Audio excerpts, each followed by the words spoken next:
All right, welcome to On the Sports Lines. And Jay, I know you've had a great season with St. John's, but I know for UNC it's been a terrible season. And Getting a I little better. mean, yeah, this hasn't really helped out at all. What is this? What is this scoreboard malfunction over here on Saturday? Virginia can't score Uh, 53 points in 30 minutes of basketball. Come Virginia on. can barely score 53 points in 40 minutes. So, Yes. So ESPN decided, let's screw that up. By hey, the way, we got North the Carolina. W. Hey, Tar Heels got the W in that one. They're on a four-game winning streak. So, Yes, yes, they are. Hopefully, they can get off the bubble because that's where they are. But meanwhile, we're that's not for a going to talk. different show. That's for a different show. And college basketball is our subject right now. I'm Steve Rabinowitz. And I'm Jay Kaplan, and I am a very proud St. John's alumni.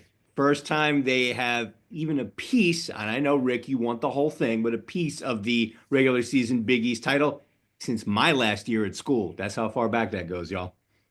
And I'm at this Strait, and the award for most anticipated Met fan going to a game goes to this guy right here. No I like to take the competition. No I like to take the competition at all, cat by the way. yeah, I like to take the Academy and Mr. Met for really putting in the hard work. Mrs. Met provided cookies throughout the off season. I like to think, and I think my astute panelists are putting over me for so goddamn long. And not even thanking Grimace. So just, I don't even know I'm what to out say. of time. I'm out of time. The music is playing. We're back up and running with the spring training edition of On the Sports Lines. Let's go. We're Booyah. throwing a yes. We're throwing a party celebrating this beautiful 50-degree weather in New York by going down to Florida for a little spring training talk with our two locals. Plus, we'll talk about how we're going on the league because we're not selfish. We can spread our love around the NBA and more baseball in our closing rant. In my closing rant. Get excited, maybe. And if you want all of our takes that happen pre-baseball, youtube.com/slash on the sports lines is where to go. That is on demand. Facebook.com/slash on the sports lines is where to see us live. Like, watch, comment, say good things about my haircut. Do not comment about the stubble. Never mind. Let's move on. But first, with all of this warm weather talk, let's go to the frozen pond. Get out your gloves like your last name was Kachuk. Last week, I ranted about the All Star games that are highly exciting and worth your time, and it's just exactly like what the Four Nations tournament was putting on with hockey. Now, these things are opinion based, and I can say very clearly that take didn't age well. Don't go back and watch that. Skip past that rant. Battles between Canada and the US on the ice draw huge numbers, including the championship game 1 week ago that drew over 16 million people on this continent. On this continent, North America. Canada won the title game in overtime 3-2. But Anthony, we'll start with you talking about final thoughts. I think all viewers won in the end. Oh, absolutely. And there was a thing when it comes to representing your country and nationalism that comes with that, and probably more so in hockey because think about this. We can talk about how long it's been since the Canadian team has won a Stanley Cup, but you understand is this is still sport, and there was something to be told there, and unfortunately, you have to mention this: the political climate played a little bit into what we saw as well as far as the United States and Canada concerned. But the whole tournament was fun to watch, and the timing. You got a dead period in sports just after the Super Bowl. The NBA is going into its break. Spring training is just getting a little underway, and this just landed the perfect opportunity, a way to showcase the NHL players going back to the Olympics next winter actually, and it was just really fun to see the four teams kind of going at it. Sweden and Finland, the other two participants in this 14 tournament, and they even balled like some of the rule changes, basis like the overtime 3-on-3 10 minutes. That was kind of something like, gee, that would be fun if the NHL kind of did that way. And they do it to some extent now, but to see it 10 minutes and then the kind of anticipation, the build up, and it was kind of, and also too, you're seeing, Crosby and McDavid and McKinnon on the same team, and me being a Ranger fan having to root for a double and an Islander on this for Team USA. as far as Jack Hughes and Brock Nelson, respectively. But how cool it was to see the Kachuk brothers basically on the ice at the same time. And Rabbi, you and I talked about this. 1996, their father being on that team that beat Canada in the World Cup of Hockey. And by the way, the family was in the stands during the championship game. It was the whole tournament was fun to watch, and obviously the battles with United States and Canada, the three fights that break out literally in the opening minutes of the first matchup, the USA winning, and Canada returning the favor in the championship game on U.S. soil. It reminded me, and also I think it's something that I think woke up a lot of casual fans to the hockey rivalry between the United States and Canada, because if you watch the U.S. women and Canada's women team go at it, they always go back and forth. They're the two best teams in the world, but that rivalry is one of the best rivalries in sports that just don't get talked about enough. So to just like I said, that this whole thing was a big success for the National Hockey League. It was a way to really showcase the players going back. It was a big win for ESPN and TNT because of the ratings. And also, it was their way to. They also announced the World Cup of Hockey returning in 2028. So, it just all around, just like this whole thing. And look, I think it would be. I think it would kind of ruin it if they try to run it back next year or so forth. So I think keeping this as a one-off is probably the best thing, especially when you have the Olympics coming up next winter. But yeah, this is a big win for the National Hockey League and the players, but more importantly, the fans like ourselves. I mean, the group chats was about as lively as it gets, with all of us going back and forth over the during the games all along. So, yeah, it was just a fun tournament. Go ahead, Jay. I mean, y'all know where I stand since I extolled the virtues of this event in our last show in response to Rabbi's NBA All-Star Game rant. Don't remind me of that. That didn't happen. That did not happen at Hey, all. Rabbi, as I told you when we were putting the show together in pre-production, you took a stand. Hey, it's an As I all told about how you feel. and as I told you before, as I told you after that, I decided to sit down after I took a stand because that was just a stand that I probably should never have taken. All right. The NHL's best players going head to head in a mini international tournament of four of the best hockey nations in the world as a replacement for the same old lame All-Star game? Hells yeah. Can we do it every year the NHL isn't breaking for the Olympics or some other international competition? Hey, I say start the regular season a little early so that even with the extended break for this event, the season still ends on time. And I think the players who don't get selected to the teams wouldn't be that upset about a little extended break prior to the stretch run of the Stanley Cups. We already know that the ones selected for it are all in. I mean, could this, Anthony, you're right. Could this have gone any better? U.S. versus Canada, two of the proudest hockey nations in the world and fierce rivals in a best-on-best final that goes to overtime and is won 3-2 by Canada on a historic goal by the NHL's best player. Not even Hollywood could have written the script, though they probably could have dreamed up the plot. Hockey fans the world over, including yours truly, ate it up, and the Nielsen numbers prove it. The game drew an astounding 9.3 million viewers on ESPN in the USA. Want some hockey-related context? That tops Game 7 of the NHL Finals between Boston and St. Louis in 2019, which drew 8.9 million viewers on NBC, which is the most watched NHL game since the league returned to broadcast TV in 1995. In Canada, the game averaged 5.7 million viewers and peaked at 7.3 million viewers when Connor McDavid scored that overtime winner per Sportsnet, Canada's leading sports network. Add in another 1.18 million viewers who watched the game on TVA, that's Canada's French language television network, and the game averaged nearly 7 million viewers overall up north. Canada's population is just 40 million people, guys, so that means more than 1/6 of the entire country watched the Four Nations final. Add up the numbers from both Canada and the USA, and the game drew more than 16 million viewers across all of North America.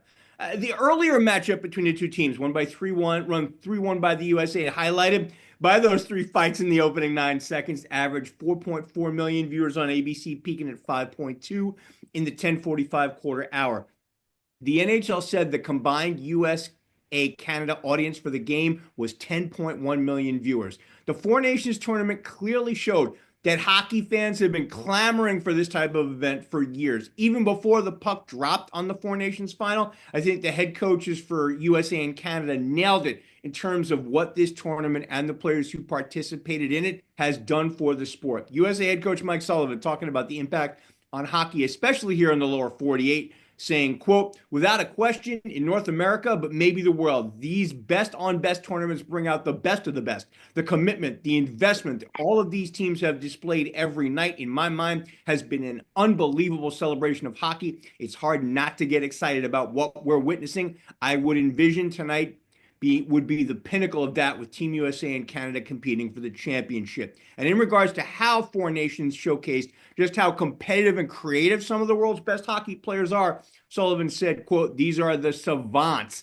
that when they bring their creativity and brilliance to what they do out there, that's how the game evolves. That's what we're witnessing firsthand. I feel like I have the best seat in the house because I'm up close to it right behind the bench. And Canadian bench boss John Cooper talking about how the tournament might help the NHL get some new fans even before the puck drops on the Stanley Cup playoffs, said, quote, people outside the arena that normally don't discuss our sport are speaking about it at the water cooler. I'm sure there's going to be watch parties, not only in our country, but the United States as well. People in Europe are going to tune into this game, and they should, because it's richly deserved. It's richly deserved because you're watching two teams with a ton of passion to play this sport, and that's what this sport is. That's why people say the Stanley Cup is the hardest trophy to win, because it's 2 months of that. That's why when you're fortunate enough to lift the Stanley Cup, you know how hard it was to get there. And if the Four Nations tournament was any indication, the Olympic hockey tournament next year in Cortina, Milan will have some very big skates to fill.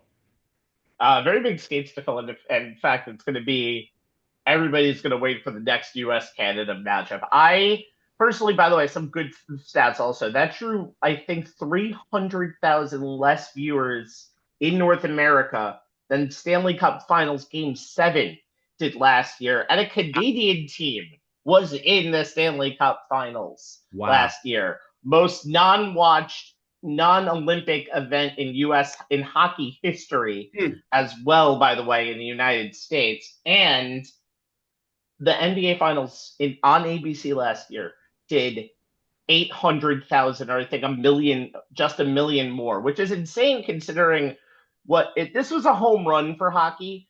I would personally like to, by the way, one of the greatest things Use the hat trick. Use the right terminology. Come on. I don't care. I really don't care about terminology in this case, but it was more than a hat trick. It's a Gordie Howe hat trick, because you also include the fight with it as well, which is perfect for the Four Nations. But I do think one of the better stories, I think, just on the ice is just seeing how Jordan Binnington, the St. Louis goalie, and the Team Canada goalie, who, compared to Connor Hellebuyck, the goalie for the United States, was a big advantage for the U.S. winning, stopping everything in its path in overtime, getting bombarded, and winning in the basically Game 7 situation. Oh, in a place where he won a Game 7 for a Stanley Cup 6 years prior in TD Bank Garden when he defeated the Boston Bruins at that same place, which I just love some of the historical similarities. But one thing I really do think about this is I want to see hockey gain some momentum with this. People would be like, because I don't think hockey knows how to sometimes capitalize in some of these things. Like, you love the World Cup of Hockey will be here in 2028. I don't understand why the NHL decided they didn't want to do the Olympics anymore. It was stupid to basically get themselves out there. I know that they wanted to make sure it was probably more of a money issue, like, why were we sending our people over there? It was dumb. It was tremendously dumb, and I just personally think that hockey needs to make sure that they can kind of keep this up, keep this going. I would like to see a Four Nations face-up 2 years from now. Obviously, the sequel won't be as good as the original, unless it's The Godfather. I don't think anything really can be that way. But I think what hockey did was just brilliant, perfect, and really showed that sometimes a broken clock can be right twice a day, and Gary Bettman can have a good idea twice in a lifetime. So Two things can be I true. just yeah, I just too, Rabbi. I think sometimes hockey gets caught up in trying to cater too much to the traditional old school hockey fans. But to make the game grow, you gotta bring in the casual fans. I feel like when the NHL has had chances to do that, whether it was the boom in 1994 when they got the ESPN deal and the Rangers was suddenly in the Stanley Cup, and you had the New York audience, audience involved. They couldn't capitalize because then they had a lockout right after that, and then you had an entirely canceled season in 2004, and like they've had so many missteps. 2005, yes. 2005, I said. They've had so many missteps when they've had golden opportunities to really make the game popularity grow. And you have marketable players that can make the game grow as well. Much like you have the NBA do and growing the game, and now you have international faces that are really involved. Hockey is literally an international sport because you have so many countries introduced. Do you believe the Washington Capitals have the best record and did not have one single representative in this 14 tournament And they're the at all? only team that didn't. Everybody else had at least one representative. Yeah, so Insane. I do believe that, like I said, they hit all strides in this one. Now it's just a matter of can they build on it. I would like to see them try to cater more to the casuals because that's how you bring in the audience. You grow the product more. You go by word of mouth. It's a typical business 101 seminar that you give to Gary Bettman. I always joke that he was allergic to making money, but this is the one time that it's like, dude, you cannot possibly screw this up. This is literally like Jay said, a hat trick and a natural one at that. It's just Mhm. like you gotta build on this. I like the Gordie Howe thing better. One thing that I do want to say that I kind of missed because seeing McDavid score the game-winning goal, really almost like passing of the torch from Sidney Crosby, who didn't lose a game to the United States until that Saturday loss in international play. I kind of want to see Russia in the next. I would have loved to see Russia in here just because the guy who's about to become the greatest goal scorer of all time, at least statistic wise, Alex Ovechkin, should have at least one last stand on the international circuit. Well, All right. we'll see what happens. We'll definitely see what happens. But let's get to spring training. And when we have a city that has to deal with two lousy NFL teams in the winter, pitchers and catchers at any time of the year, seems real nice to talk about. Let's start with the Yankees coming off pennant number 40, but after a brutal 5-game World Series loss to the Los Angeles Dodgers, hit the Nintendo reset button as they try again for World Series number 28. In the fold are big-time pitchers and starter Max Fried and reliever Devin Williams. Without Beard, he tried a little too late and got the policy changed finally. In are proven veterans like Cody Bellinger and Paul Goldschmidt, and out are Yankee stalwarts of the last few seasons like Gleyber Torres, Clay Holmes, and Nestor Cortez, who, by the way, Anthony Rizzo hasn't signed anywhere yet, if I'm not mistaken. So, but also Nestor Cortez, good to trash talk, but trash talk if you are on the team that is currently trash talking, and don't provide bulletin board material against the team that you are currently not on. Just saying. And Just the team you're going saying. to face on opening day. Yeah. So, yeah. But if you haven't said the phrase that I just mentioned when you were talking about, MVP candidate Juan Soto leaving while I ran down those off-season acquisitions, then you, my friend, were probably living under a rock. Welcome back. So let's talk about what to watch for as camp unfolds. Starting with Jay, you're not a handicapper, but handicap the first base battle going on at the home of the Tampa Bay Rays, George Steinbrenner Fields. I believe you meant the third base battle. I was the third base battle. I'm sorry. Yeah, and that is the number one positional battle. The hot corner is up for grabs between DJ LeMahieu, Oswaldo Cabrera, and Oswald Peraza. And the hope of every Yankee fan this offseason was that this would not be the situation coming into Grapefruit League season. That somehow GM Brian Cashman would upgrade either second base, especially after the team parted ways with Gleyber Torres, or third base, depending on who was available, as Jazz Chisholm could ably fill whichever position remained open. So far, not so much. which has left the hot corner to be as the open position battle. And it seems that as the team seems intent on returning Chisholm to his more natural position at the Keystone sack. Now, our manager Aaron Boone has gone out of his way to praise the well-liked veteran LeMahieu, noting that he's finally healthy, but so far this spring, LeMahieu has looked like a shell of the batting champ he once was. And when you also factor in a severe drop in LeMahieu's line drive rate, on-base percentage, and slugging percentage, coupled with a severe increase in his ground ball rate, he had more grounded into more double plays, 13, than he had extra base hits, 7 last season. The odds are very much against LeMahieu returning to the hitter he was when he first came to the Bronx and delivered a pair of top 5 MVP finishes in 2019 and the COVID-shortened year of 2020, winning 2 Silver Slugger awards, a batting title, and providing strong defense at 3 infield positions, first, second, and third, while playing in 195 of a possible 222 games, despite starting 2019 as a role player. Hell, the Yankees would even settle for the 2023 version of him, where he was healthy enough to play 136 games, posting a slash line of 243, 327, 390, 718 OPS with 15 homers, 44 RBI, 55 runs scored, and a 99 weighted runs created plus, which is basically an average major league player. But to be honest, I don't think that even a return to that level is likely for him. And what's been interesting to me is that despite most of the third base talk being focused on LeMahieu, he has yet to play a single Grapefruit League inning. The Yankees have given all of the third base reps, well, almost all of the third base reps, to Cabrera and Peraza, while LeMahieu has been cemented to a seat in the dugout. Cabrera, he's 1 for 9 with a solo home run his own hit over the 3 games he's played so far this spring. He played 108 games last season as the Yankees' primary utility player. 68 of those games came at third base, his most of any of the 7 different positions he played. He put up a 251, 295, 361 slash line in those 68 games across 227 at-bats and 244 plate appearances with 6 homers, 29 RBI, 35 runs scored, 4 steals, and an OPS of 656, and a runs created plus of 86. Now, it's possible the 26-year-old Venezuelan has some untapped potential still.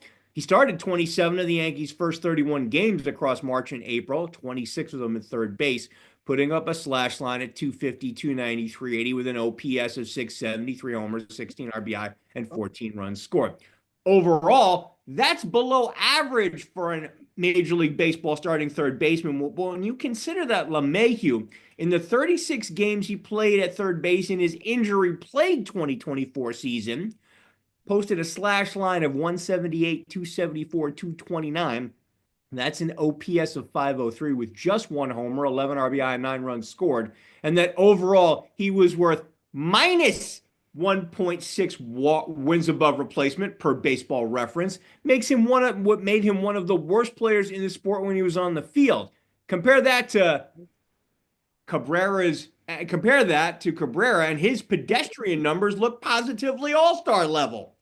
Peraza, on the other hand, 2 of 6 with a walk across his 3 games so far this spring. Now, he only got into 4 games in the majors last season, August 16th, 18th, 20th, and 21st, all at third base, but he went 2 for 10 with a homer, 1 RBI, 2 runs scored, and a 200, 273, 500 slash line. And outside of an 18-game September call-up stint in 2022, his first at the big league level, where he posted a 306, 404, 429 slash line with an 832 OPS, a homer, 2 RBI, 8 runs scored across 57 plate appearances and 49 at-bats, and wound up getting a start in the 22 ALCS, which gave the Yankees hope that they had, a future star here. He has yet to show since then that he can hit enough at the major league level to warrant being a full-time member of the roster, let alone a starter for a World Series contender, especially after losing the starting shortstop job to Anthony Volpe. Now, he got a longer look in 2023, 52 games, most of them at third base, but only managed a 191, 267, 272 slash line, 539 OPS, just 2 homers, 14 RBI, and 15 runs scored across 191 plate appearances and 173 at-bats. Now, if you're a Yankee fan, none of these options fill you with any sense of excitement.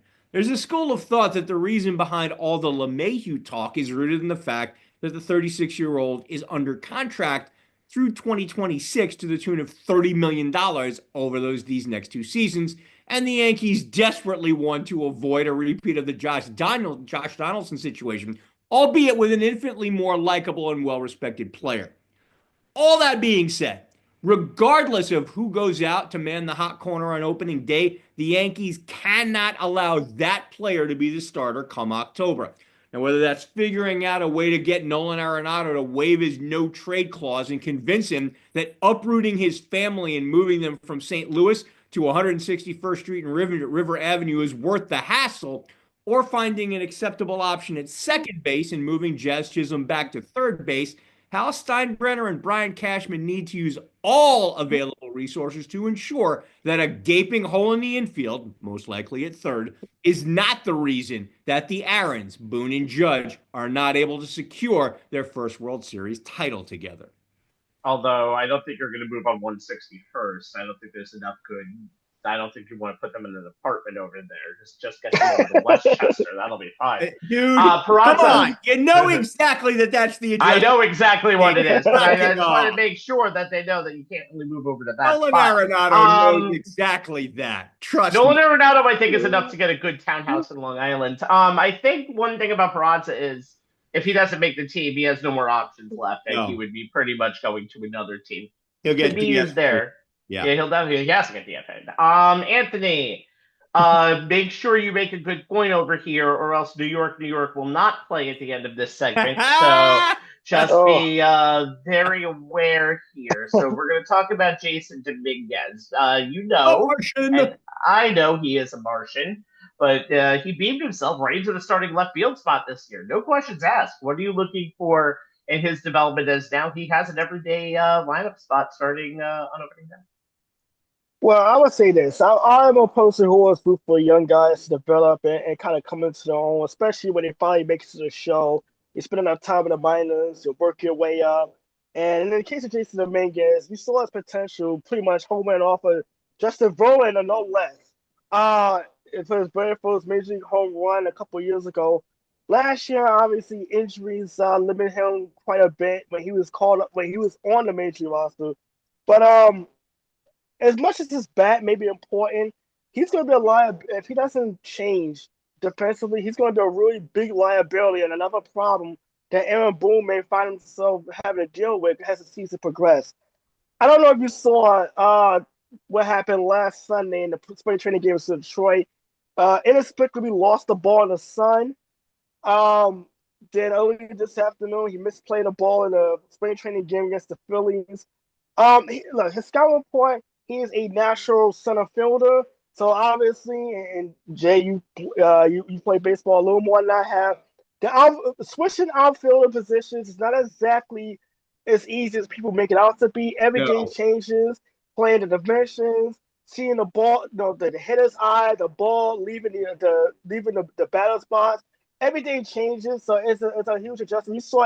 We saw Evan Judge struggle from right field to center field last season. Yeah. And when you think about a team whose big weakness that came back to bite him in the rear end of the World Series was defense, this is a really big issue. Yeah. And the Yankees are hoping Jason Dominguez and left field can pick it up. Outfield position left field at Yankee Stadium is one of the toughest outfield positions to play in all of baseball. And yes, Jay and Rabbi, you've been in Yankee Stadium as much as I have. The low outfield wall, the fact that the corner it's not a sharp corner. It actually kind of edges itself in a curve. So that means balls down the left field line, kind of bounces around a little bit. There's also going into the Death Valley left center field. There's so much that goes into just playing in Yankee Stadium alone in left field. Now you got to take that to other major league teams. Think about this.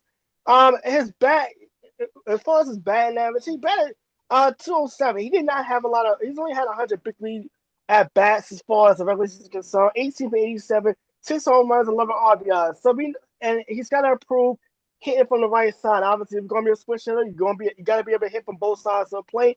Predominantly, he's showing a lot of his power from the left side. The homer heat of a Verlander was from the left side and going to the opposite field. So obviously, his bat is there and could definitely lift the Yankees lineup. But his fielding has got to pick it up. And it gets to a point where, and now granted, the Yankees do have backup. Trent Grisham is on the roster as well. So they do have another outfield option if James goes south way too quickly. But this is going to be a game of patience and just how long Aaron Boone is going to stick and ride this out. Now you have the rest of the regular season, the spring training to kind of play these out, to get more rest. Sometimes that can be the case with some of these young players. They need to get reps. They need to get into game action, get their experience, get the butterflies out the stomach, and just get everything absorbed. Because opening day, you misplay a fly ball at that Yankee Sam, and you start costing the Yankees games. Then we have a major problem on our hands, and a major problem that Aaron Boone is going to have to deal with. So it's going to be whether or not, how long do you stick with this young man to let him develop, and hopefully he does, before you start thinking, okay, we may have to play him maybe spot duty every once in a while, but we can't go to this young man full time just as quickly. And I'm rooting for the young man. I hope he works out for the Yankees' sake, but also for his own personal sake. But right now, these last several days in spring training, it does not look good. And Aaron Boone is gotta keep his fingers crossed. And I know, along with Hal Steinbrenner, you just gotta hope that he can turn it around and very fast. Well, one thing that's actually funny is I noticed when John Sterling was calling the games a lot last year, in the times when he was calling it before his retirement and before calling the playoffs, he was also talking about how the Yankees fundamentals, like they were running around like drunk people on the bases, and their fielding was definitely a little bit of an issue last year. I have a feeling that could come back into play, and I think one interesting thing is giving Dominguez. He's got a much longer leash, I think, than he has in years past. Not necessarily because they want to give him a long leash, but because of the options around, they kind of have to give him a long leash. Yeah, and I'll finish this off. Considering what happened at the end of Game 5 last year, and I know I hate to bring that up because I know that's a sore spot for Yankee fans. It's good always. What happens when he's out there opening day or whatnot, and it's a miscue, and we remember what led to the Yankees losing the World Series was inexplicable fundamental miscues in that inning that cost them against the Dodgers. The last thing you want to see is the Bluebirds and Yankee Stadium coming down on this kid early on. And like I said, hopefully things can turn around really quickly. But right now, it's not to a good start. Not at all. So it's time for America's favorite game that I'm going to answer with our last question on what to watch for in spring training. Who wants to bat lead off? Let's first talk about the incumbent who is not here this year, Gleyber Torres, who is now in Detroit.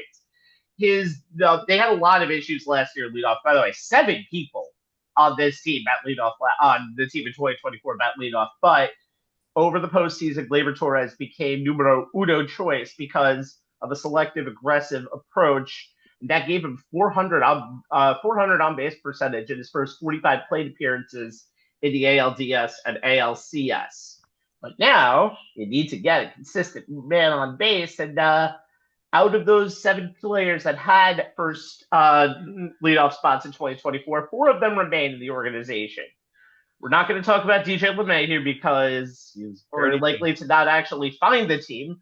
And we're not going to talk about Ben Rice, although he's had a very good camp. The numbers are just a little too powerful to get into him. We talked about Jason Dominguez a little bit, but in the category of just being the table center of this team, his ability to get on base and mix the power and speed. Only started once there, by the way, last year. He has the potential to evolve into an elite offensive weapon. Here's something Aaron Boone said about that position in the lineup specifically. His DNA is that he gets on a lot. He also has power, can really run too. It's an intriguing option and even could balance out the questions about his consistency. We'll see, but that's a possibility. Let's go with the man who started 76 games last year. That's Anthony Volpe. Power, untapped potential, and speed. But in 354 plate appearances last year's leadoff batter, only a 293 OBP. Yeah, he struggled. That's why he never got that role off long term. And it really didn't allow him to let the sluggers up behind him. It was one reason why he didn't end the year at that spot. He ended it more at the bottom of the order. Jazz Chisholm was not on this team last year, in the beginning of the year, but he could do that. He has 192 games in that role in his career. That's most major league leadoff experience anywhere.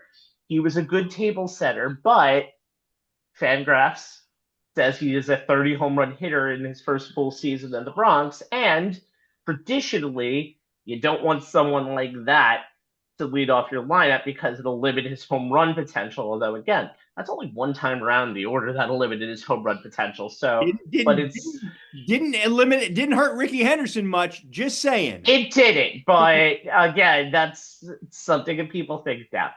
There are people who are going to be on this team for the first time this year, and Cody Bellinger is a person out there. But he is usually a cleanup hitter most of his year. He has had an 879 OPS, and with Juan Soto not in the lineup anymore, he's probably not the first person to lead off in any situation. Now here comes the part where I have to mention the Aaron Judge portion of our program. And if you didn't think Jazz Chisholm would be a good spot in that, Aaron Judge, who did have 34 games in the leadoff spot back 3 years ago, and he had a 366, 481, 740 slash line when he was hitting those 62 home runs. But you need to maximize his total plate appearances. Now you can do that actually from the first spot, or you can even do it from like another spot as a table setter. But again, you still have a chance because he has very good, remarkable on-base skills, and he's only tallied 25 RBIs all time from batting from the leadoff spot. 13 homers, but again, 25 RBIs is there. Now, you have infielders who possibly have leadoff experience who are still free agents as I'm talking right now with Merrifield, Hassan Kim, and Jorge Polanco. Obviously, the Luis Arias name has been mentioned several times before joining camp, but that's probably more of a pipe dream and a little bit more money that would be caused in that he's on $14 million this year and is not a really good defensive player. So, with all of that being said, I don't know who's going to win the job.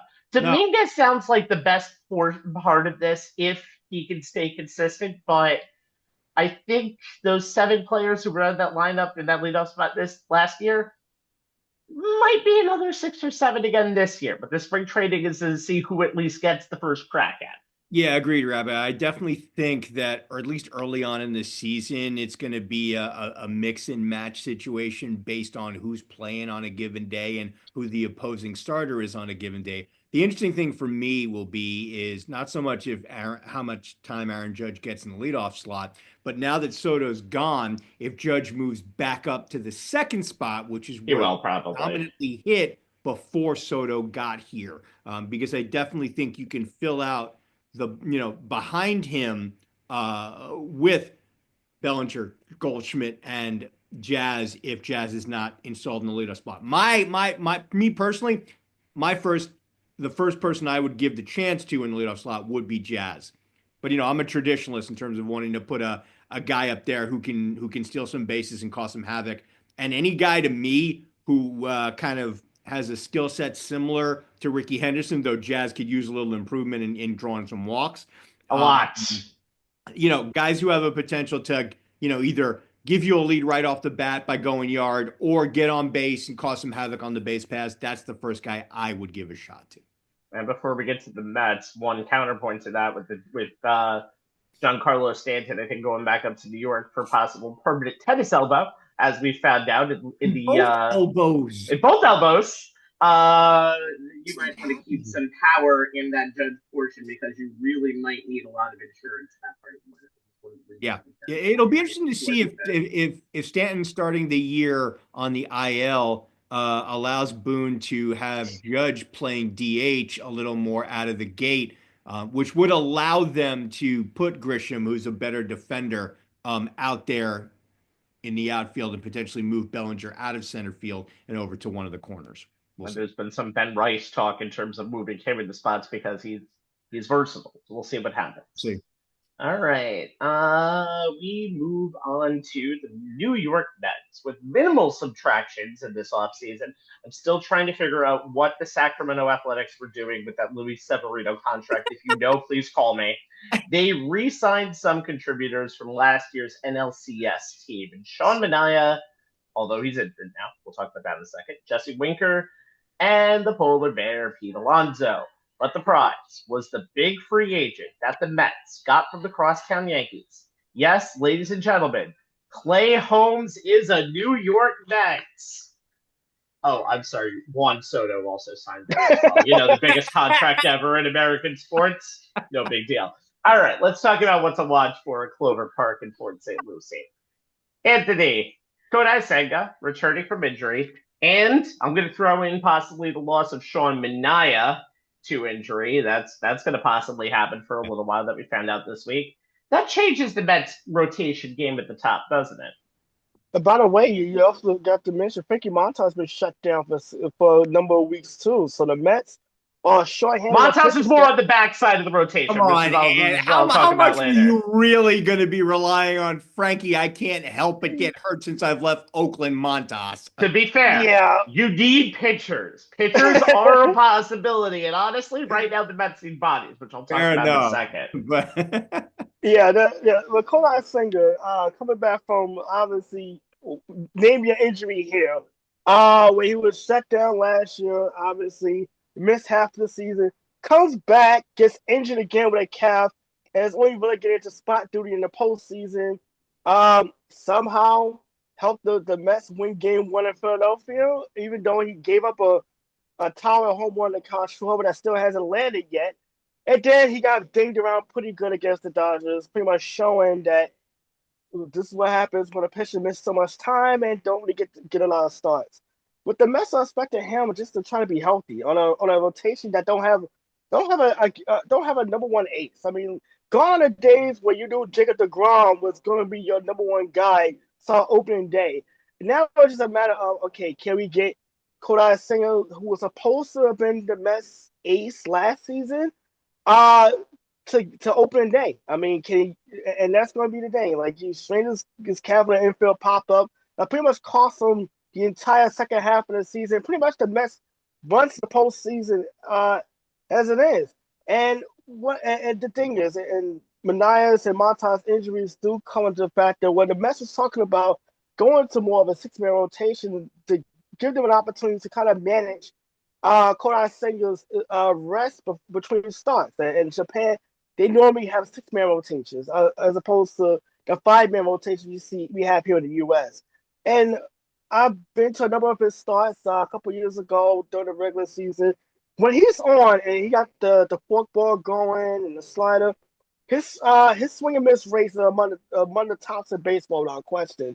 And that's when he's on. They're hoping that they can give him the Kodai Senga that won 12 games, that was a rookie of the year candidate, an all-star that had an ERA under 3, and 29 starts 2 years ago. And they're also hoping to get some innings out of him. And they can get anywhere close to 150, 160 innings out of Kodai Senga this season. That would be a big win for a Met team that needed pitching in the offseason. It didn't really do a whole lot to address that, despite we talked about the Juan Sotos and bringing back Alonso and a number of cast encounters that was part of the Mets postseason run last season. But Clay Holmes, not exactly something that's gonna give Met fans something to kind of wrap themselves around far as security. So a lot of pressure is going to be on Kodai Senga. Third year of a 5-year, $75 million deal.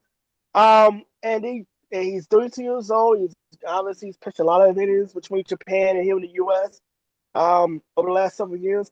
They're hoping that he can stay healthy and stay in the lineup and overcome the injury enigma that plagued him all last season and provide some kind of stability, particularly at the very top of that rotation.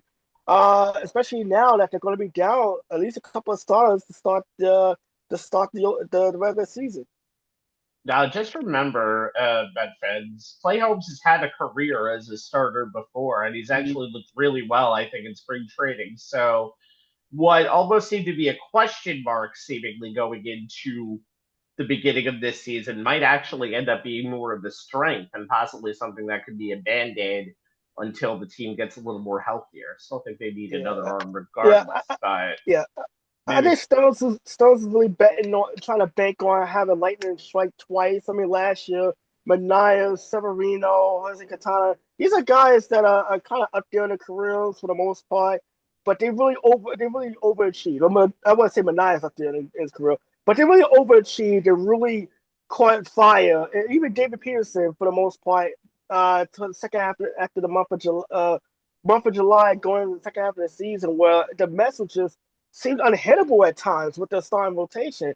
But I don't know how much. I don't know how often you keep going to the well and expecting uh the same results. So the Mets really need Kodai Singer to be healthy and to give them some Without a quality doubt. starts. Without a Just doubt. remember, though, you can get by with a Little help. mediocre rotation. Yes, you can get by with a little help in the front, but you can get by with a mediocre rotation more right now in this day and age in MLB than you can get by with mediocre hitting.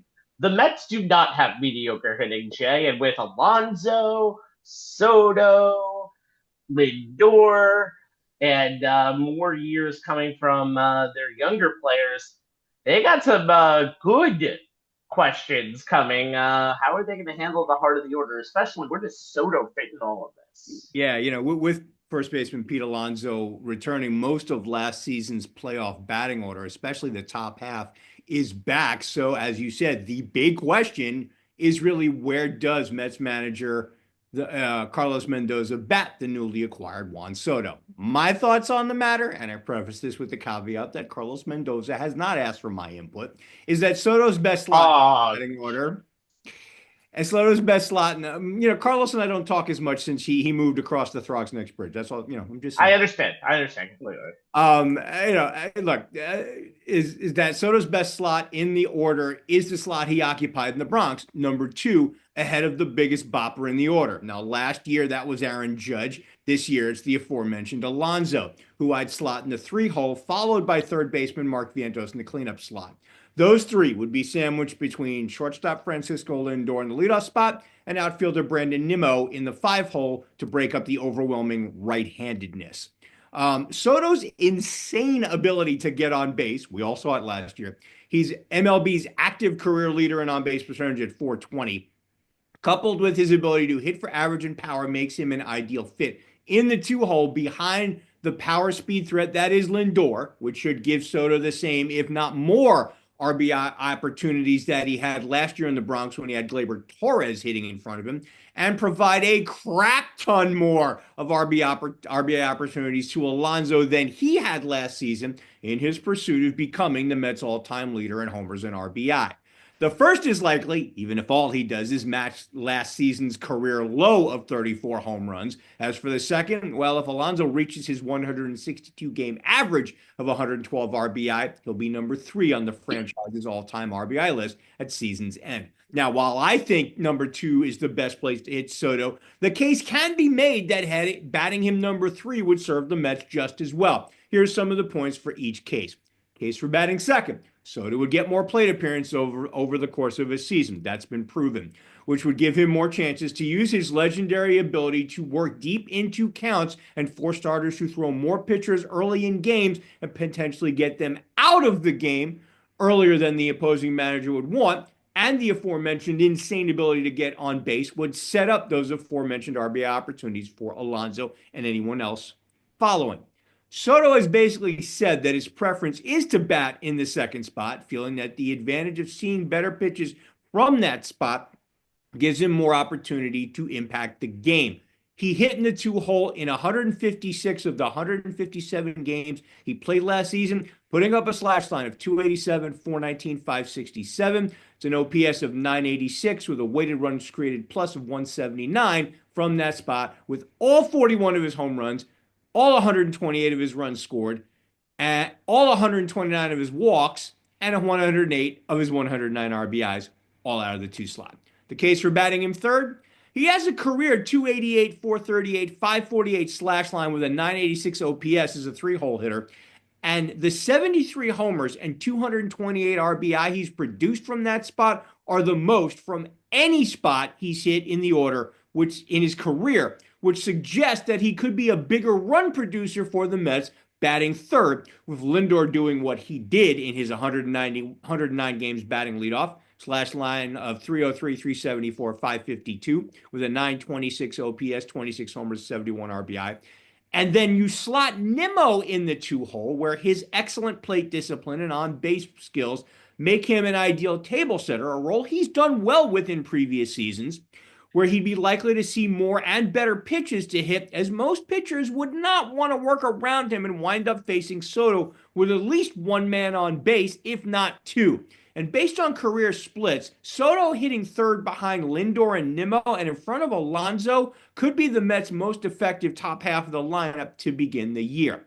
But no matter where he hits, the addition of Soto to the Mets lineup should make everyone else up and down that lineup better, beyond just Lindor, Nimmo, and Alonso. Soto's presence will make Vientos, Jeff McNeil, Francisco Navarro, the DH platoon of Jesse Winker and Starling Marte, my projected 4 through 7 spots in the order, all of them better hitters, and give the batting order enough length and depth that the 8th and 9th spots in the order, likely to be filled by center fielder Jose Siri and whomever fills the remaining corner outfield spot, those could be defense first players.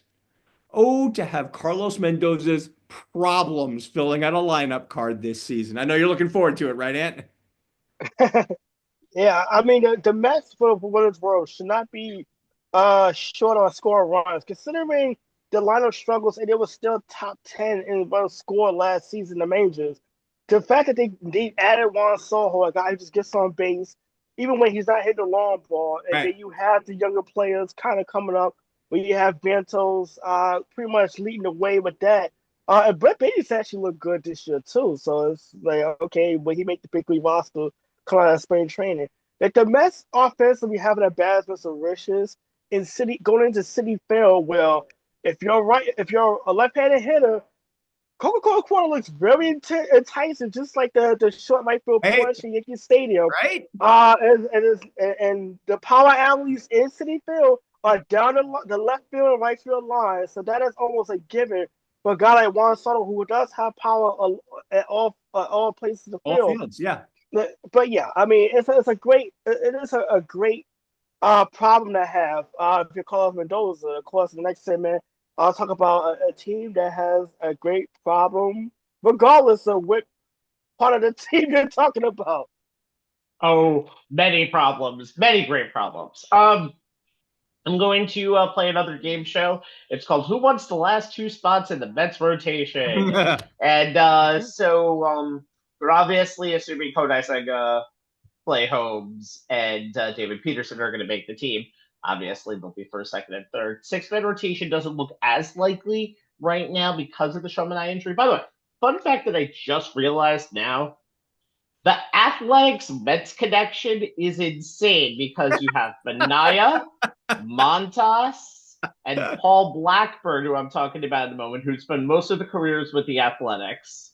You have Luis Severino, who went from the Athletics to the Mets this offseason. And, of course, Chris Bassett is one of the bigger names that came in, and he was an A. So I don't know what those two organizations have in pipeline with each other, but let's start with our three nominees. Let's start with Tyler McGill.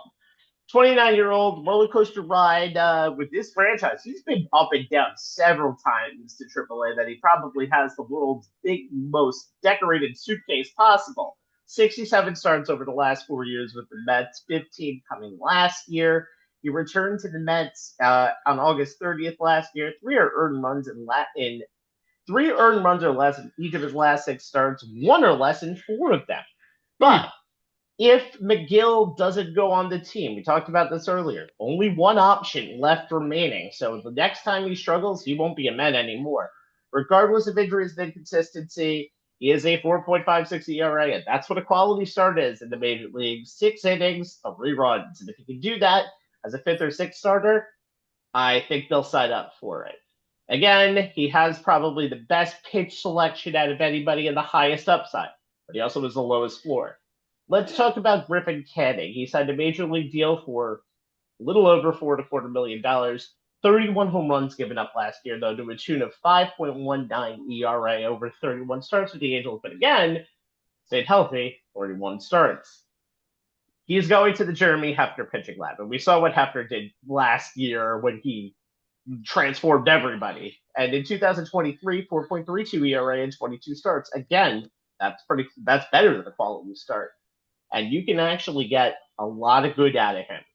And now Paul Blackburn. Final option, throwing now in spring training. Actually had his first spring training game the other day, did pretty well. Missed the remainder of last season.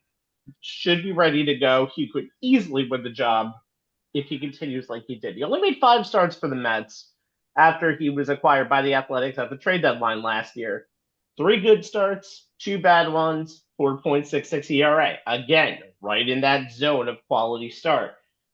They've tinkered with Blackburn's arsenal, but you can only really see those changes when he returns to the mound. Mets actually had this as a best spot because they had all of this farm system depth, but Christian Scott ain't going to be back for another year, and a lot of the other options have just kind of petered out. 2 of those 3 are making the rotation, and they might go a 6-man rotation if all 3 of them are okay. You don't necessarily know what's going to happen. Obviously, the health of Sean Manaea is going to be very key because Manaea slots as number 1 or number 2 in this rotation right off of the bat, considering what he did last postseason and what he's done most regular seasons. You know what you're getting with the hitting of this team. You don't really have a lot of ideas what you're getting with the pitching right now. But again, as I said before, just get quality starts out of the pitching. That's going to take you a long way because bullpen for the Mets, even though Anthony knows how many times we've taken on a roller coaster with that last year, still does have depth. The question is that depth consistent? We can always get into that, but we have other shows to talk about that. Oh, yeah. We'll have plenty of those. Yep. Yes, and I'm going to have to talk Anthony off a ledge more than one time this season. So finally, I don't get that. Anthony should be comfortable being out on a ledge with his many years of being a Met fan. I don't get why he needs to be constantly talked off it. What's up with that? Because of the fact that sometimes eventually he might jump off of it, and I want to make sure that doesn't happen. No jumping, Ant. Come on. I don't need the negativity of that. Okay. Finally, we go around the MLB as we go into the non-qualifying news of anything that wasn't Juan Soto. But the rest of the market was interesting in its activity and inactivity, as we'll get to in a second. Let's talk about off-season moves that stood out to us. Anthony, we talked about it. The offseason moves by the Los Angeles Dodgers shows that they will never, ever settle. They are just right now inevitable. Is there anybody they didn't get? Well, they didn't get Juan Soto, thank God. Other than Soto, yeah. Well, they got everybody else. Anyway, they made qualifying offers to myself and Sean Roman. We just haven't exactly got back to them on those deals just yet. But shout out to Sean Roman, by the way. Now, Kim actually being Dave Roberts right now, having that balance of the rushes he had. You're coming off a championship, your second one in 4 years. You're going to get back. And you look up and you get a Michael Conforto, a Hae-Sung Kim, Roki Sasaki from Japan, a Tanner Scott, a Blake Snell. By the way, this ain't Christmas, by the way. This is just literally free agency Dodger style. And Jay and I were just literally joking about this before we went on the air about the Dodgers' inevitability to spend like crazy. But you know what? It's going back into the team. You can't even get mad at them. They're literally they want to win. I mean, hey, look, when people complain about George Steinbrenner and doing whatever it takes to win, I was like, look, you don't like it? Beat them. And right now, the Dodgers on the team. Don't hate the player, hate the game. These are the rules, and the Dodgers are playing the game within the rules, and they're just playing it better than everybody else. Yeah, I mean, think about this. You add a 2-time Cy Young Award winner Blake Snell to the lineup. You get Tanner Scott, Kobe Yates, both All-Stars in the bullpen, Michael Conforto for bringing to us Met fans, and obviously a still quality player hitter and an outfielder. Hae-Sung Kim, new infielder. But on top of that, you're getting back Dustin May, Tony Gonsolin, who was injured all last season. Both players haven't pitched since 2023 in that case. The the Dodgers won a World Series without having a single starting pitcher throw for more than 135 innings last season. Yamamoto was a guy that had to give them a quality start in the postseason for that matter. On top of the fact that you're gonna get back Clayton Kershaw and the icing on the cake. By the way, Mookie Betts returned to the infield. He's playing shortstop now. The guy Hmm. plays every position at this point. He might as well just be catcher at some next season. Be catcher. Why not? I mean, I think he can roll pitch calm very well. But here's the ice on the cake. The Dodgers get Shohei Ohtani, the pitcher, back this season. So now you got another starting pitcher who can get quality starts. Be interesting to see how Ohtani performs, considering this is the second time he's had major surgery on his throwing shoulder. Tommy John surgery is a very hard I'll tell you operation to get back to. I don't think he's going to run. I don't think he's going to attempt as many stolen bases, knowing full well that he's going to be pitching.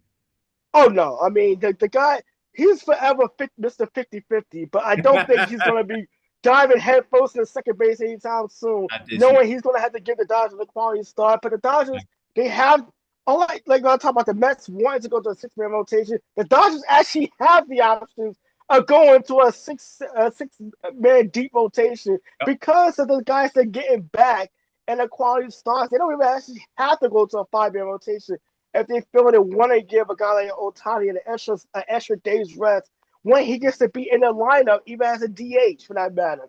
So the embarrassment of riches for the defending world champions, no less, World Series champions, no less.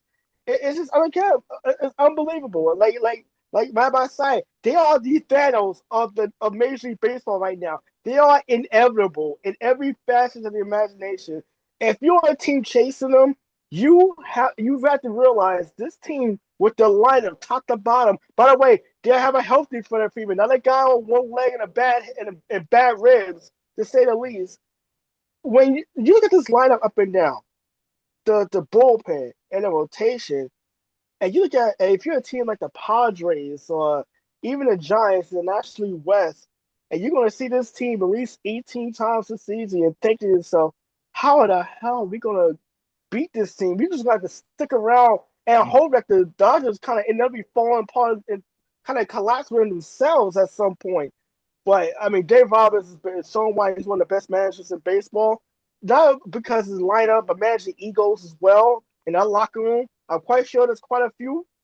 But the Dodgers, once again, there's a reason why they have won the off-season award the last few seasons. It's not because they restock, they reload.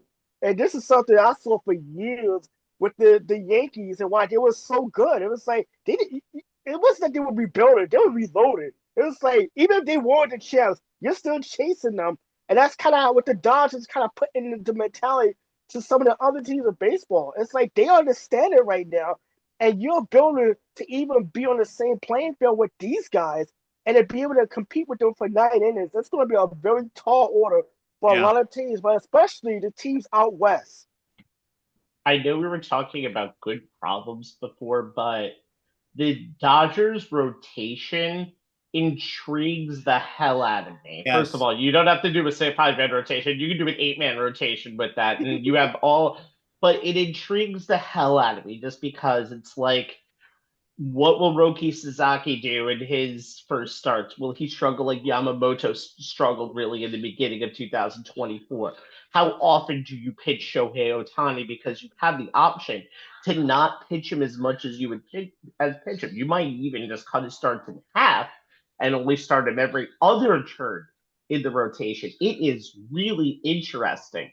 It's a good problem to have, but it's going to be a very, very interesting problem to see. What blows my mind, Rabbi, is that they could potentially, this is a team that could potentially have the best rotation in all of baseball. And they lost Walker Buehler in the offseason, who historically was one of their better starting pitchers during his time there. That just blows my mind. And, They just don't miss a beat. The train just keeps on rolling. and you have a secret weapon in Clayton Kershaw. Secret weapon Clayton Kershaw. Yeah. Yeah. Okay. He's a Hall As of for Famer, the and he's the X factor of the rotation. It's Crazy. like the Z factor. It's insane. Okay. Jay, the inactivity that we were talking about before is there's a Cardinal star that is destined for a very, very messy divorce with St. Louis. Take it to divorce court, Nolan Aaron. This one really surprised me, as it was literally, per his own words, priority 1, 2, and 3 on John Mosliak's offseason to-do list as head of baseball ops for St. Louis. According to sources, the Cardinals so badly wanted to trade Arenado that they started down that road even before last season ended. Now, Mosliak told Arenado that the Cardinals were going to change course and start a rebuild/youth movement instead of going all in to try and contend for the NL Central in 2025. Now, Mosliak understood that this change in organizational strategy was not what Arenado had signed up for, nor was it what the third baseman was looking for at this point of his career. So Mosliak was open to moving him. The obvious sticking point, Arenado's full no-trade clause. The 8-time All-Star wasn't going to move just to get out of St. Louis. If he was going to change laundry, it would have to be to a team that was squarely in position to contend for a World Series now, or was planning to in the very near future. The other issue was the Cardinals' ownership wanting to reduce payroll, so there was a reluctance to eat a significant amount of Arenado's remaining 3-year, $74 million contract, even if $10 million of it was being paid by Colorado. Now, back in December, Arenado gave Mozeliak a list of 5 teams that he'd agree to waive his no-trade clause for: the Dodgers, Red Sox, Yankees, Padres, and Astros. He even went so far as to let it be known he'd be willing to move to first base, or at least spend less time at third base if it would help facilitate a trade. Unfortunately, the list wasn't quite the help that Arenado thought it would be, as each team on that list had other priorities. The Dodgers weren't really interested. They'd already decided Max Muncy would be their starting third baseman. And the Padres were probably unrealistic, considering they have Manny Machado and his 11-year, $350 million contract already manning the hot corner through 2030.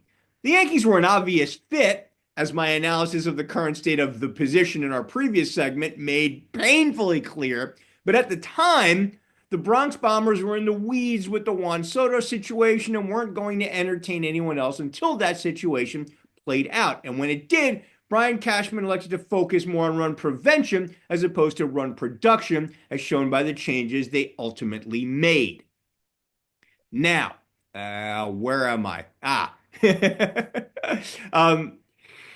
The Red Sox were focused on their starting rotation at that time as well. And the Astros were focused on what they were going to do about 2 of their best players in Alex Bregman and Kyle Tucker.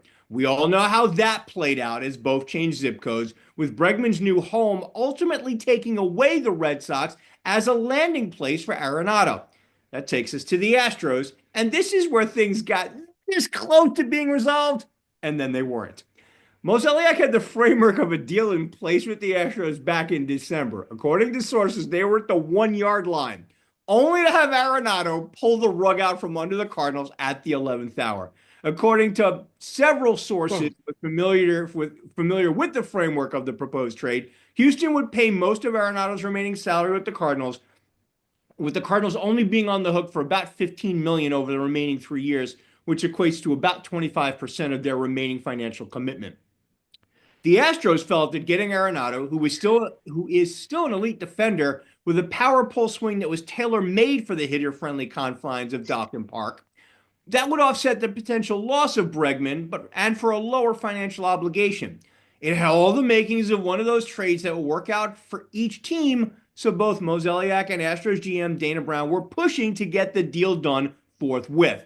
No one thought Arenado would have the type of second thoughts that would end up nixing the deal, but that's what happened, rendering 4 months of extensive trade negotiations moot. According to several industry sources, Arenado was unsure of multiple things, including the timing of the deal and what direction Houston was heading in with their roster building for 2025, as of December when all this was going down. Though the Astros were on his original list of trade destinations, the loss of Tucker and the likely loss at the time of free agent Alex Bregman had caused Arenado to reconsider. He wanted more time, not wanting to rush into a decision. But after taking that weekend to think it over and telling the Cardinals that he would not completely rule out a move to the Astros in the future, he just wasn't willing to sign off on the trade at this time, wanting to see how his market played out and how Bregman's free agency would impact that said market. He also did not want his family to have to move to another city unless he was entirely sure it was the right decision. Fast forward, at this point, opening day is about a month away. The chances of the well-regarded 10-time Gold Glover and 5-time Silver Slugger award winner changing zip codes is slim to none, and Slim has 1.5 feet out the door. Especially with Arenado's full no-trade clause, the list of teams who would have potentially approved a trade closing their doors, here's hoping the Yankees open that back up, and his public stance that he wouldn't expand that list, saying, quote, "I don't see myself changing that list ever. I have a family now. To be willing to pick up my family and move them, it has to be something that's worth it."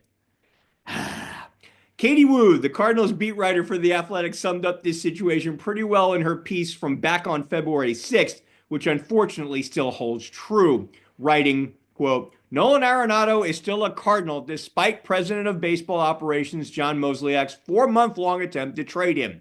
That's not awkward at all. Nah, not awkward at all." It was funny because he went to Tampa on Wednesday to and didn't say it wasn't a showcase for his talents to come to the Yankees. It's weird, and I always make it feel like it's weird. It's very weird, and I always make the case. One way to put it, Rabbi. Yes, and I always make the case. You don't have to get rid of a player because, you need to get something for a player as long as he's under contract for you. You're in no obligation to take him to another team. However, Nolan Arenado on a team that is probably 70 to 75 wins this year, although if you're in a Central Division, God freaking knows what happens because the NL Central has always been very unpredictable. See the Brewers last year. They were not expected to be good at all going into the year. You have some options, but Nolan Arenado is definitely not one for St. Louis. Okay, I can't believe you wanted me to go after you talked about Alex Bregman in your segment. You read it wrong. I wanted to go last. Whatever. I can't believe you wanted me to go second, and then you were talking about Alex Bregman. But I'm going to talk about Alex Bregman. Earlier this month, Alex Bregman became a Boston Red Sox, as Jay just mentioned. 3 years, $120 million. Not a lot of years, but is one of the highest paid players in baseball on a per-year basis. In making the deal, he said, "I can only speak for myself, but in looking from the outside in at this organization, this team is set up to win for a very long time. They're a team that has always kind of drained the talent and then immediately brought back up. Remember, they were in the ALCS in 2021. They have quality players in there, Jared Duran and Rafael Devers, and he thinks this organization is set up to win. It's one of the reasons that Bregman wanted to come here. He's been in the playoffs every single year, and I want to keep that going." And he had a 118 OPS last season and has had 3 years in a row of 4 WAR performances. And last year, great stats: 263, 315, 453 stat line, 26 home runs, 75 RBIs. But you don't want to hear about that. You want to hear about the possibility of him going to second base and Rafael Devers acting like a little baby. Let's get to it. So, Devers, when asked if he was going to move to designated hitter, because Bregman's natural position is at third, he's a better defensive third baseman overall than Devers, he said, "No, I play third. It's my position. My position is at third base. Whatever it is they want to do, is what they want to do. My position is in third base. It's my position. I'm not going to change on a whim like that." That's my reaction currently. So what do you think about third base there, Raphael? Anyway, he did say, though, I don't know. Earlier this week. I don't know, third base. Yes, that's the point we're talking about. "I'm not frustrated," he said earlier this week. have the need to be frustrated about anything with anybody. I did read that last sentence correctly, didn't I? My family is good. My kids are good. I have no reason to be frustrated about anything. And Alex Cora said about the situation, he has a lot of pride. We know that. He feels like he's a third baseman. We'll make our decisions accordingly. It's not about Bregman. It's not about Devers. It's not about me. It's about the Red Sox. It's too early to say now that Rafi is going to be a DH or he's going to play third base or Alex is to be a second baseman or he's going to play third base. We're not sure. Now, as I mentioned before, Bregman is the better defensive option at third base, but there are not great options at second base where Bregman can slot into either. Christian Campbell or Vaughn Grissom are capable, but have not consistently been an everyday second baseman. Yes. And if that's the case, they're going to move Bregman to second base. But if either of them do really well, here comes the testiness in the situation. To finish off, Denver said, not a big deal. I don't know why it's a big story. Again, I read those comments correctly earlier when you said you flat out didn't want to move, right? Anyway, we're a team and we communicate with each other. I think the most important thing for us is to have a good chemistry together. The chemistry will be interesting. I do think the Boston Red Sox are a team that has very good hopes for the future. Pitching will still be an issue, but we're only talking about this one thing right now. But with Alex Bregman in the lineup, you get a guy who I'm surprised had to wait that long to sign with anybody in the free agent market. He was really the last domino to fall. Bregman is going to be a very good fit for the Red Sox, wherever the hell he fits into this lineup. And God knows where he will, but that's for us to figure out in 1 month. All right. We finish up tonight with a little bit of talk. Now, I wanted to let you know, for my final rant tonight, I will be mentioning ESPN, but I needed a waiver to not have to mention the word Stephen A. Smith in an ESPN rant because I need a waiver to mention the two consistently by law on a podcast. You've got to have the two together. But for tonight only, ESPN will be mentioned without Stephen A. Smith. Thank you. All right. You know, sometimes it just doesn't work out in a relationship and things have to break up. For example, Jennifer Lopez and Ben Affleck, Jennifer Lopez and Mark Anthony, Jennifer Lopez and A-Rod, Jennifer Lopez and Ben Affleck a second time. The point of the matter is this. Unless you're Jennifer Thanos Lopez, things have to end for a certain reason. And the split between the MLB and ESPN is going to happen. And it might necessarily be the best for both sides. Let's talk about MLB for a second. Commissioner Rob Manfred made a good point. Do not leave. I'm not joking when I said that. This is not satirical. Manfred said, I have not been pleased with the minimal coverage that MLB has received on ESPN's platforms over the past several years outside the actual game coverage. It allowed them to use the opt-out clause of their deal that ended 3 years, or that was not scheduled to run out for another 3 years. Of course, why I said that first part is very true. Baseball has not come anywhere near where it was in national popularity, let's say 25 years ago. It's a regional game now. But that second part could have been so much more harsh when mentioned that they haven't received that coverage. Back in 2021, a new contract was agreed to that had ESPN keep Sunday Night Baseball, the Home Run Derby, 10 spring training games for I don't know what goddamn reason, and postseason radio. All of this was a lot more the 8-year deal before that. And in 2014, ESPN had 90 baseball games during the year of Baseball Tonight, which, by the way, ended in 2017 as a daily show. And Baseball Tonight, who didn't love seeing the late Peter Gammons being baseball Shams / Woj? And that's before either of them got to any prominence. Yes, kids, Peter Gammons ran, so Shams and Peter Gammons walked, so Shams and Woj could run. Respect. Paul Ravitch, by the way, also had a good purpose before becoming a mediocre announcer, being the host of Baseball Tonight. Bruce. Sorry for everybody's favorite KBO announcer. What is Rob Manfred supposed to do? Baseball purists might complain that Rob has instituted a pitch clock, bigger bases, and rules that might make the product a shell of what we've seen in years before. But it's a ton more entertainment than it's been before, and I can get back to my house in 4 hours, which is a much better thing than I've ever seen. And for ESPN, this was a way to get them a summer platform. But the product of what we saw from John Miller and Joe Morgan, going down from Miller's play-by-play to Dan Schulman, that's fine. to Matt Vasgersian, Santa Maria, to Carl Ravitch, more of a natural host than he is a play-by-play man. And this makes games when Ravitch was doing the play-by-play like he does now for MLB seeming like a catering to the world's hot takes and talk show portions than anything else we've ever seen. And then the worst digression of Joe Morgan, never really liked him to begin with, but better than Bobby Valentine, John Kruk, Alex Rodriguez at the color commentary position. He was bad. And Eduardo Perez is not really a who's who of thespians over the last few years, my friends. Manfred wants better for the MLB and is willing to go to a different platform to do it. Now to ESPN's point. Platform is still the worldwide leader. As much as you must hate that with... Okay, I said that name already, but I can't say that by law. I've got the waiver. And Kendrick Perkins existing, it's still the broadcast standard. So maybe, just maybe, MLB should leave ESPN just on name only and have an on-the-air component for the product and more than just Fox. Sometimes you need to swallow your pride so your product has eyes. Baseball is not a national game anymore, as we talked about. It is so much more regional. It's not a bad thing. The Yankees mean more to New York than the rest of the world. The Dodgers mean more to Los Angeles than the rest of the world. That's not Japan. The Marlins, while they mean equal to everyone, the Marlins mean equal to everyone in the world.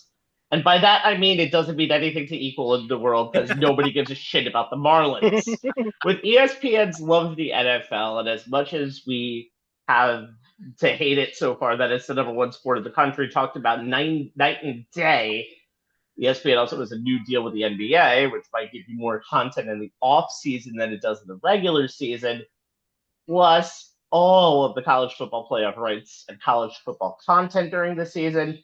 And then also ESPN selling their soul to the rock of the college football community, the SEC. ESPN kind of rightfully gives a seat at the kids' table to baseball. Maybe MLB has to accept that or move on. And no matter what happens, the two sides have talked about getting back to the bargaining table to negotiate a different deal. I think both sides need to realize that leaving each other might be the best thing. And even if MLB gets a Sunday Night Baseball deal, that should certainly continue with Apple TV, Peacock, ESPN 8 Ocho, or an actual cable network. Don't be the fooled by the money that baseball's got. It's still the tops on the block in many different avenues and households. Anthony, finish us off. Yeah, we've come a long way. And I know you wasn't a fan of Joe Morgan, but I mean, to me, it was kind of special to watch Sunday Night Baseball back in the day, hearing John Miller's voice and Joe Morgan, particularly when there was like in 2006, there was the real occasion when the Mets and Yankees were both playing home playoff games, and to see Joe Morgan work one game, get on a train, and go and work the other game later on that evening, like he did. When he worked the Mets game earlier that afternoon and worked the Yankees Tigers game one of the series that same evening. But yeah, I mean, you talked about the ESPN deal going from 90 games to 30 drastically. Going on this ESPN Wednesday Night Baseball, which was kind of a mainstay in the 90s and the 2000s. I mean, I remember Jackie Robinson dedication at Shea Stadium in a game between the Dodgers and the Mets was a nationally televised game on ESPN. So I just think I do think that the and we see with ESPN too in hockey. I talked about this with you, Rabbi, that to ESPN right now, football and basketball is the money. It's kind of the money maker for that network. You see the leading up to the wild card playoff games last year, you really saw any of the daytime shows or First Take or anything like that talk about baseball leading up to the playoff games themselves. So that kind of Rob Manfred definitely had a gripe about the lack of coverage that Major League Baseball has received from the worldwide leader, and especially when you want a sport that has kind of had an issue with popularity over the last 10, 15 years because of the emergence of the NFL and football really dominating the sports headlines. This is something that's gonna open your eyes. But you look, the last few years we've seen baseball games on Roku, we've seen them on Apple TV. We see them on Peacock. So there are definitely streaming services out there that Major League Baseball could definitely do a package deal with. And I would say you could go back to the table in 2028 and maybe They could go renegotiate back to something the with table ESPN down now, the by the line. way. By the way, they could go back to the table now that they've been considering possibly doing that, but at the moment that's still possibly a long way away. Yeah, So like me personally, maybe I'm kind of old school with it, but I would love to see baseball kind of have a national contract with one of the major networks. Like maybe, hey, maybe you sell it to the CW. They need something to do on a Sunday night when NXT is not on TV. By the way, oh God. maybe you sell a regular season package to them because now you have TV affiliates that you can sell that you can have the games on. Maybe, hey, look, I grew up on baseball games coming on NBC and Monday Night Baseball. And yeah, I'm telling my age a little bit, kids. But yes, Major Baseball kind of this is kind of a we have to kind of fend for ourselves situation. So look, it's disappointing because I gotta go to MLB Network now to kind of see anything about baseball. Whereas you have baseball tonight and you can kind of watch that every night, but yeah, the last few years we've seen baseball kind of whine as far as exposure. Hockey is kind of going through that as well. Really, the last year and a half. But like I said, I mean, baseball. I think they'll be fine as far as the whatever deal they come up with. And just get through this season. That could be the question mark. Okay, it's like basically after this year, where do you go as far as as far as games? I mean, because that Sunday night package does look pretty enticing for a streaming service like maybe a Roku that want to draw more eyes to their original programming, or maybe Peacock, which did have those Sunday afternoon games during the 2023 season. That was like 11:30, 12 o'clock, which was kind of odd for any baseball game.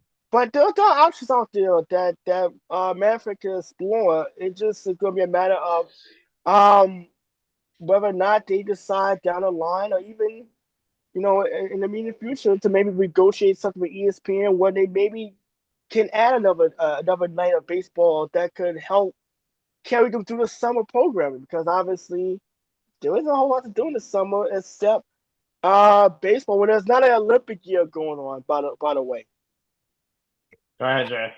All right. Buckle up, guys. I got a lot to say on this. I said this to Rabbi when he told me it would be his rant.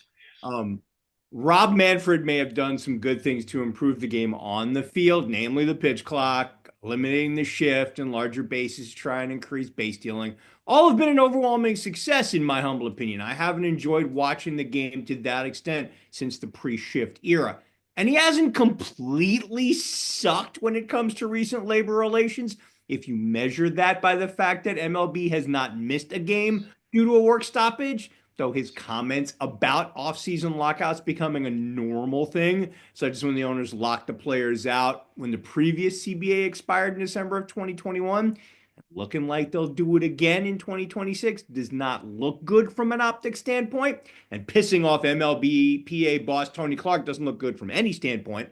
But even as bad as that looks, the area where Manfred has consistently fallen short is his mismanagement of MLB's ever-changing media rights situation. His comments about how ESPN handles MLB does not look good, especially with the ongoing issues that Manfred and the owners are having with several regional sports networks and how their financial instability is negatively impacting the broadcasting of games for several teams.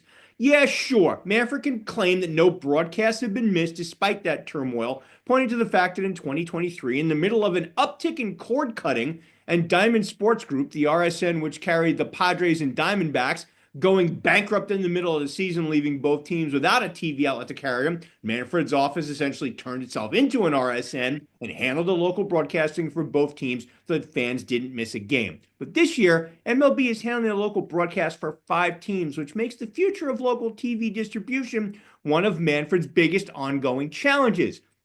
So I'm not sure how throwing shade at ESPN under these circumstances helps in the wake of the worldwide leader opting out and voiding the last 3 years of their deal with MLB, costing Manfred and the owners an average annual payment of $550 million from 2026 through 28, not to mention the cost of the public relations hit from a comment like, quote, "We do not think it's beneficial for us to accept a smaller deal to remain on a shrinking platform," which is from the memo Manfred sent to the teams in the wake of ESPN's opt-out that was obtained by the Athletic's Evan Drellich. Granted, the comments were regarding the epic reduction in cable subscribers, which is negatively impacting MLB in a very big way, especially with the aforementioned RSN issues. But again, it's bad optics. As one rival network executive said upon hearing that ESPN was opting out, quote, "It would be fiscally irresponsible to not opt out." And when you consider just how much Manfred and his right-hand man, Noah Garden, have devalued MLB's national regular season inventory with their short-sighted streaming deals that they've attempted with Facebook, Twitter, YouTube, Peacock, Apple TV, and Roku, one can understand why ESPN, purely from a business standpoint, felt they had to try and reduce that $550 million rights fee that they were paying MLB. ESPN's MLB package is far and away better than Apple's or Roku's, with their exclusive rights to Sunday Night Baseball, as we've all talked about, plus first round of the playoffs. Their inventory also includes a minimum of 8 playoff games each year with a chance for 12. But is that worth 5 times more or 55 times more? Don't need to be an economics major to see that disparity, especially when you add in how much harder those lesser deals with Roku and Apple TV made it for ESPN, as well as the other 2 major partners, Fox and TBS, to sell ads during the regular season. You have to wonder what Manfred and company were thinking with these deals as they struck out looking on all of them. The ones with Facebook, Twitter, YouTube, and Peacock were not renewed, and the ones with Apple TV and Roku so weakened the financial market for baseball, paying $100 million combined for their slate of regular season games, that works out to $300,000 per team, less than half the minimum rookie salary of $760,000, that they essentially created the situation that led to ESPN's decision. None of this would be a good look for Manfred and the owners, but with broadcasting rights set to be such a huge part of the next CBA, as will their connection to the arguments around revenue and payroll disparity, and MLB seemingly not having a better plan B, this looks even worse. Now, it's possible that Manfred is looking to see if Amazon can do for MLB what it did for the NFL. He said MLB has 2 potential partners. I'd be interested to see who those options actually are. But the NFL is once a week, while MLB is every day. So I'm not sure how that works in terms of a national regular season games package, even with the money that Amazon can throw around. It'll be interesting to see if ESPN launching their direct-to-consumer platform this summer, eliminating the need for viewers to have cable in order to access all of ESPN's programming, and it's expected to cost $25 to $30 per month, as previously reported by The Athletic. We'll see if that changes the calculus for MLB in terms of doing future business with ESPN, which shouldn't be ruled out, not with this kind of money at stake. At the end of the day, MLB is not going to find a better broadcast partner than ESPN, despite the rhetoric Manfred is throwing around.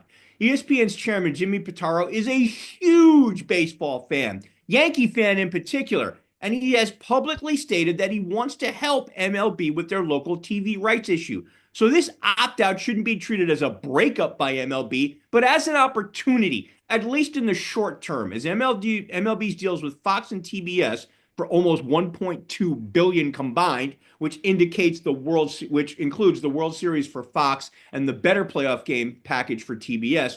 Both of those are up in 2028, which would allow MLB to shop the entire length and breadth of their inventory all at once.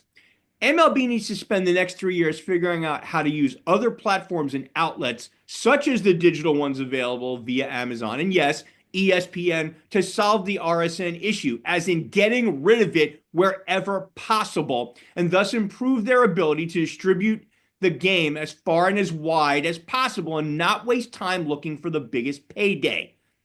That type of short-sighted greed is what landed them in this mess in the first place. It starts with Rob Manfred, who needs to stop trying to look and talk tough and start working with ESPN and others like them on a new direction for America's pastime. Anything less is dereliction of duty by culpable negligence. here endeth the rant. I feel like you do end here on the ranch a lot. By the way, Peter Gamen's very much alive. I apologize. 79 years old, University of North Carolina graduate, if you did not know that. So he is baby. up and running. Okay. Before we go tonight, I do want to mention a couple of passings that we had in the world of sports kind of this week, too. The first one is a big one. Al Trautwig, a member of a lot of people's families with his work with MSG for years, covering the Yankees, Knicks, and Rangers. Yep. Remember, the Yankees were on MSG beforehand. A big name out there. He also called 16 Olympics, including 5 gymnastics Olympics in it from 2000 to 2016. Long Island native, born in Oceanside, passed away just this past weekend. Just 68 years old. New York at 68 years old. And also, if you didn't know, he also appeared in the movie Cool Runnings. So, right. Fun fact for you there. So, we also lost one of America's greatest actors with the loss of Gene Hackman earlier today, losing his wife and his pet in his home. He is a 2-time Oscar winner, but in the sports world, he'll be known mostly for his role as the Hickory Huskers coach Norman Dale in the 1986 movie Hoosiers, loosely based on Tiny Milan, Indiana's run to the 1954 Indiana state title.